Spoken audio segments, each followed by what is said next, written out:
Today's guest is probably one of my favorite online stores to shop at. I own so many of her products, I've lost count. When a brand offers comfort and quality the way Valeri does, it's no wonder she built a loyal customer base. Welcome, Valeri, to the show. I am wearing your headband because when am I not wearing Valeri? I think every day starts with a Valeri. What does that feel like to know that so many women are adorning your products and you're helping women feel comfortable and beautiful on a daily basis? It's a huge honor, honestly. I'd never thought that this little hobby would turn into what it's turned into. It's actually really refreshing to hear, because you get into the day to day, it becomes very businessy, and you kind of forget that there are real people, real women who are wearing your products on a daily basis, starting their days, whether they're, you know, running their families or running their businesses or both. That's a huge, huge accomplishment for me. And it's a huge honor, like I said before. And it just feels really, really good. And if that little, if that fact could stay, it's not little at all. If that fact could stay in my mind throughout all processes of my business, I think um, I would be in a much, better place mentally a lot of the time. I think it's so important to remember that. So I really appreciate you mentioning that and saying that it is a huge honor. Well, I'm a huge fan of yours. I'm always coming back for more, Valerie, and I've gotten family members obsessed with you too. Thank Uh, you. and part of why I wanted to have you on today is because there is this magical loyalty that you have from your customers. Like I can actually like think of 10 people that are constantly like tagging you on Instagram, like I'm wearing a Valerie or I got the latest Valerie. There's like this excitement in the air, and I feel it because I'm a fan. So I really wanted to talk about your brand promise, which is comfort, because that's such a huge piece. And I do want to admit that early in the Valerie days, when I was a very early customer and I was just getting my feet wet, I shopped on Amazon. I was like, oh, it's cheaper. I can get more. But I never wore the things I bought on Amazon because they weren't comfortable. I was getting migraines. I was getting crazy headaches. I was just uncomfortable and I didn't even feel as good as when I wore your stuff. Like Mhm. there's a deeper feeling when you feel connected to the brand, and buying something that's like off brand and just you're getting a lot for cheap is not the same as buying something quality where you know the person behind it and you know that their goal is so that you could have a better day and feel comfortable. I want to talk about that promise of comfort that you really stand by and is so true. And I'm speaking as someone who's, I feel like this is just going to be one big ad, but I promise this is not sponsored. I speak from like true experience. How do you ensure that your headwear is going to be comfortable? Like, how did you figure that out? So it's a really good question. So first off, I'm a huge fan of yours as well. Thank So, you. I just want to put out there. I first off, I do want to just preface that there are certain people that may find that certain products of mine aren't necessarily comfortable. Like I have found over the years that as much as my goal is to make sure that everything is comfortable and like to answer the question that you asked, I don't just produce whatever's going to come quickest. That might be why Right. you see like, why is Valerie like producing? You're about to see, I'm about to launch, God willing, when it comes, a massive, almost like my last drop of summer scarves. And you're going to see that most of the stores right now are going to be moving over to fall. And I will wait and I will make sure and I will produce the lightest weight or the most comfortable, the softest but not too soft, and I will Yeah. I will wait so that I can get those quality fabrics. Like I'm not just producing to make money, just being like realistic and honest. I'm really not. I'm obviously it's a business. I'm feeding little mouths, but at the same time, quality and comfort is so like top of mind with everything that I do because I myself suffer from chronic migraines. I actually just had a bad migraine, which is why I look the way I look right now. You look For the great. past, thank you, for the past 2 days, it just let Wow. up. It just let up, and I honestly could not even think about putting anything on my head. But if I had to, like if I was, I cover my hair. So if I had to go downstairs, I was choosing something like this. And this is what I went to today, just because I know that, like when you're coming off of a migraine, you can still feel a little bit in your head. That's kind of where I am right now. So knowing that and Wow. knowing how many women suffer with that, I really wanted to create something very, very comfortable, which is what I always have at the top of my mind when I'm doing something. Like I've had factories say to me, like, "Well, this is in stock, so we can get this to you quicker if you want to, sell quicker, if you want to get to the stores quicker." And I say, "Nope." I'm not willing to compromise on the quality and the comfort. And it might be like a good, nice fabric that people would like, but I know my customer base. I know myself. If it's something that I'm not putting on my head, I'm not producing it. That's it. Um, so that's really the answer to your question. But I also do just to be very, I can humble myself and say that not my products are not going to be for everyone. There are people who want tight. There are people who don't mind itching fabrics and want that like latest trend. And that's not going to be what you're going to find with me. You'll definitely find trendy, but my main concern is that you're comfortable, that you want to reach for those products. And even though Amazon is super convenient, and I find myself also, like getting things from Amazon. Like I just bought my girls like hair bows from Amazon. They broke like Right. 2 wears in, and I'm just like, why don't I just make this myself for them? Yeah. Because it'll be comfortable, it'll last, and I really do pride myself on the customer service that I have. I think I have such good customer service that it's like to a negative at one point for my business because I really will make sure you're happy. Like if something doesn't work for you, we're gonna make it work.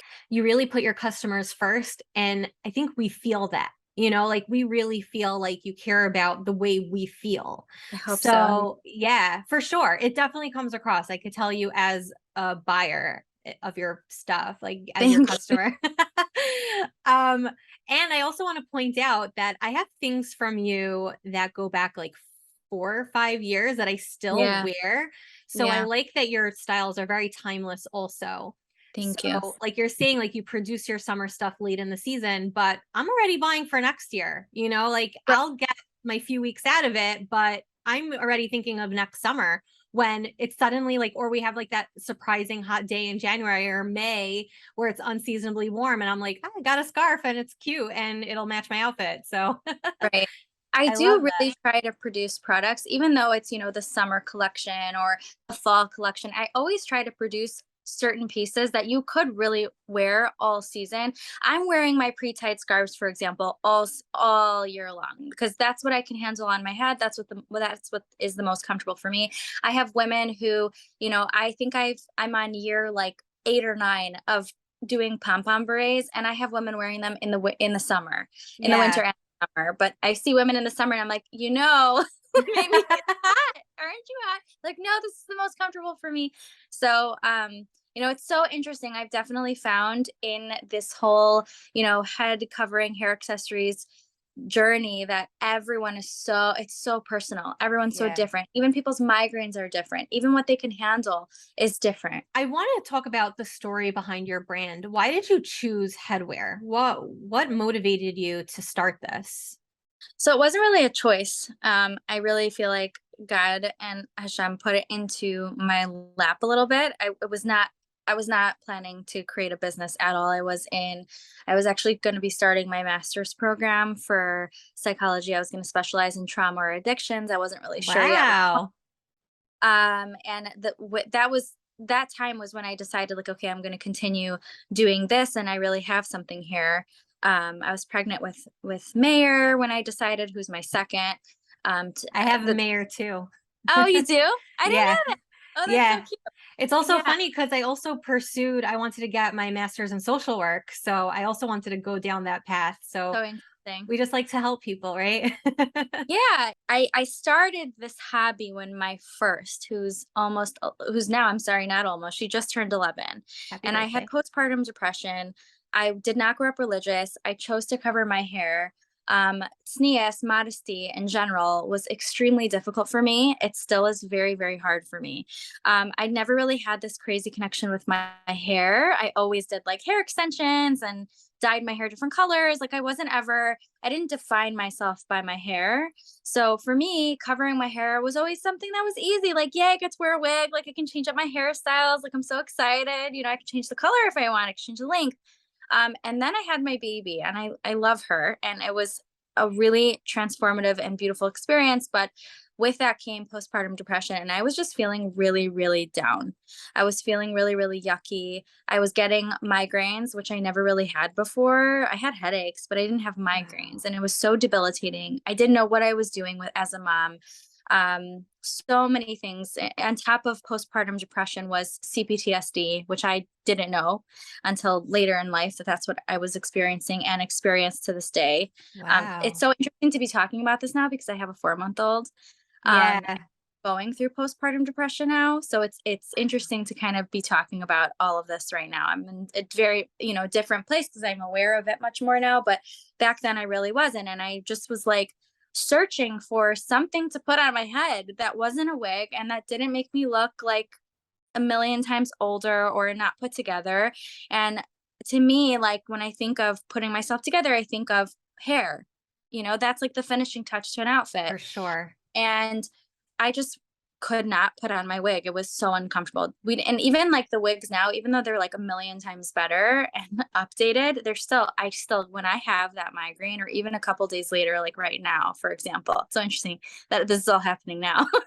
um, I could not think of putting anything on my head. So basically, I had like this old, you've probably heard this story a million times, but I had this old beaten up beret from Forever 21. And like one Motzei Shabbos, Saturday night, I asked my husband, let's go to Michael's. And I went to Michael's and I found this applique that I like literally, I still get requests to make this to this day. Cause I was making everything by hand in the beginning. I Right. put it on my beret and I posted it on my personal Instagram. And at that time, whenever you posted a picture, everyone who followed you saw it. Right. So I The got a good old request. days. Yeah. Oh my gosh. Yeah. I got a request to make it for someone else. So one of my friends, I still remember who that first person was who made a quote unquote order, asked if I could make it for her, and I did. And like the rest is history. I just the adrenaline rush that I got when somebody got their piece and they felt so comfortable in it really is still the motivation that I have today. So that's really how it started. Yeah. And now you're really deep into this business, and you said you just had a baby recently. How did you Hmm. prepare maternity leave now? Now There's no. that um I said I was going to be taking a break on my, on Instagram, and people got really worried because I didn't reveal that I was pregnant until I had him.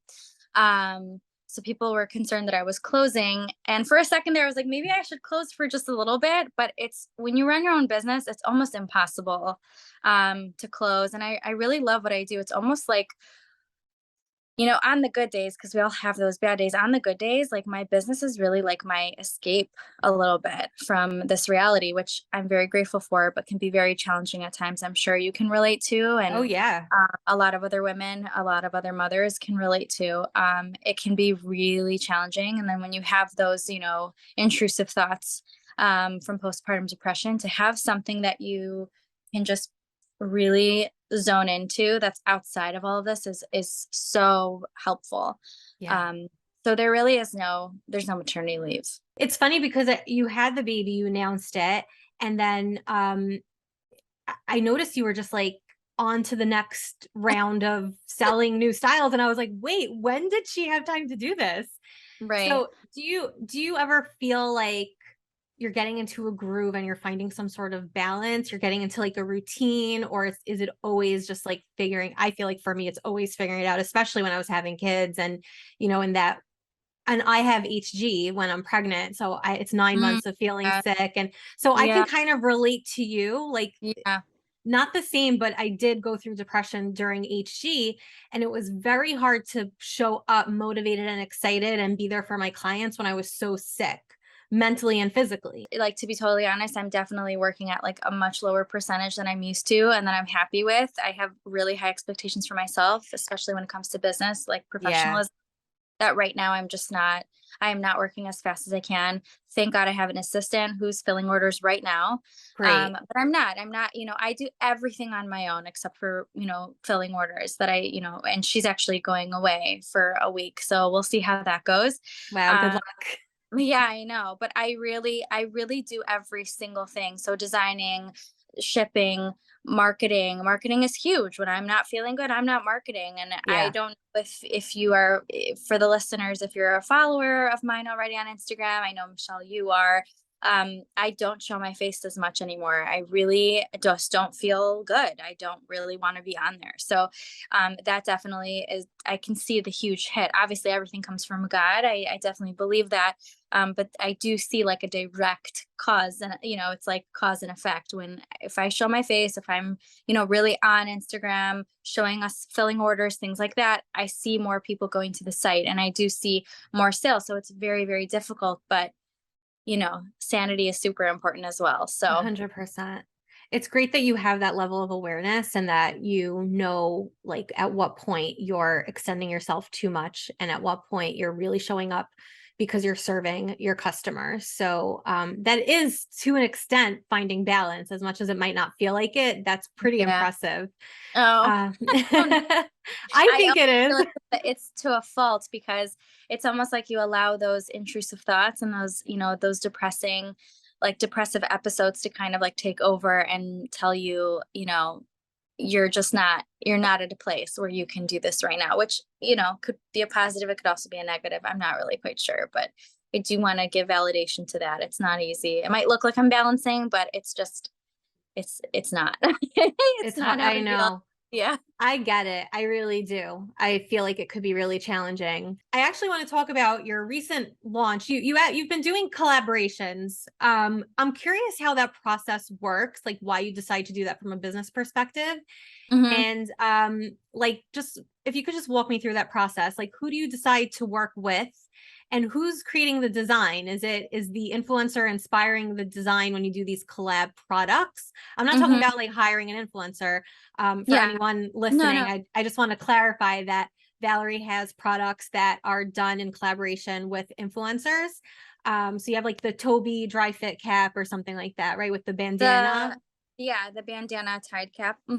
Yeah. So So how does that work? it's so hard. The whole influencer realm in general is very difficult to navigate. The way I kind of do it is, who do I feel their character really goes together with my brand, the type of person that I think of when I am making my products, for example. This is who I think is going to wear my product. This is who like my friend would be, you know? Yeah. That's kind of how I think of it. This is who, like when I see mom boss, hardworking moms or women, I'm like, yes, this is who's wearing my product. Um, Not when I say mom boss, I don't mean just like running a business and having children. That means stay-at-home moms as well. In terms of the collaborations, it's very hard to navigate. Obviously, from a business perspective, there has to be some ROI that you see coming in already working with this influencer, right? So Right. it doesn't make sense for me to work with anyone who isn't necessarily bringing an ROI. As like it irks me to say this because I wish I could work with everyone and do collaborations with everyone, but really from a small business perspective, like when you buy something from me, you're literally paying for my son's baseball. Like you really, or therapy for one of my kids, like that is, it's not like this is not some, I'm not Amazon. Like it's really feeding little mouths, and I have to make sure it makes sense. So I'll usually look at ROI. I've probably worked with them before, and a lot of times it depends on the person I'm working with. There are some that are like, okay, I have this idea, I'm thinking of this, and then I'll kind of bring the design to them and say, do you think that this is something that goes together with your brand and what you were thinking of? For Cool. example, with Toby had the idea for the bandana cap. That was totally her idea. I just helped with creating the fabrics we're using, sourcing them, making sure they're comfortable, cool to the touch, all of that. So it really depends. Like Alyssa, for example, Alyssa Goldwater, a lot of times I'll show her certain designs. She'll be like, okay, I want butterflies. And I'm like, okay, let's look through a couple of these designs. What do you think of this? So it really is collaborative, but certain people do it in different ways. Right. But I am Okay. now, I am pretty selective because there's also this, financial component where, most brands I think are kind of, shelling out the first, you know, part of it, and then we're hoping sales come through. So it's challenging. I actually have to rework it a little bit.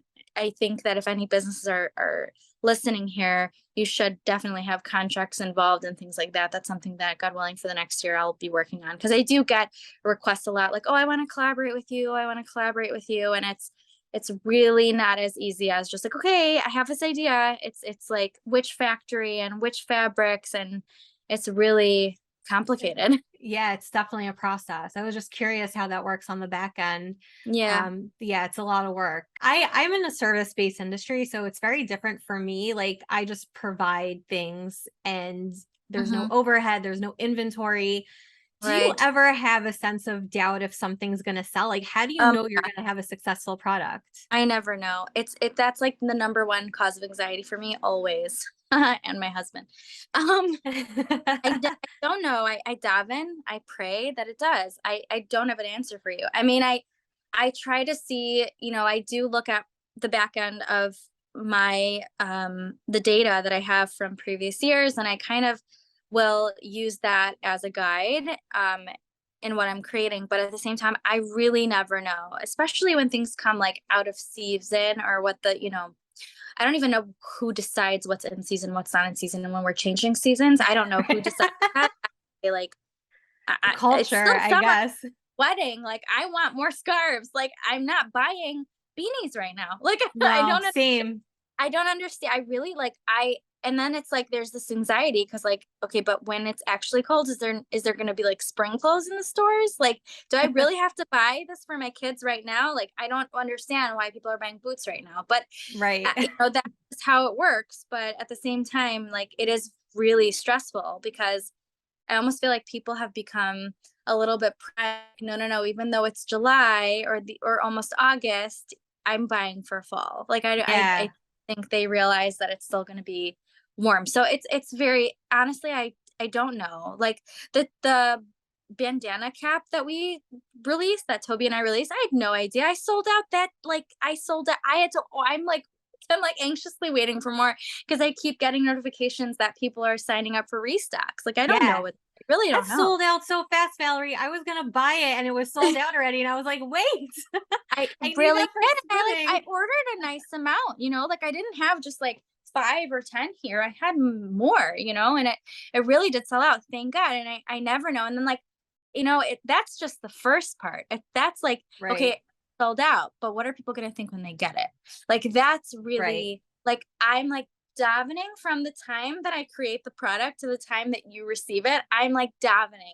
And even after, I'm like praying, please, like, I know it's good quality, but things happen, like, I'm really am nervous about it. And I really do hope that people see the love, the sweat, the tears that goes into these products.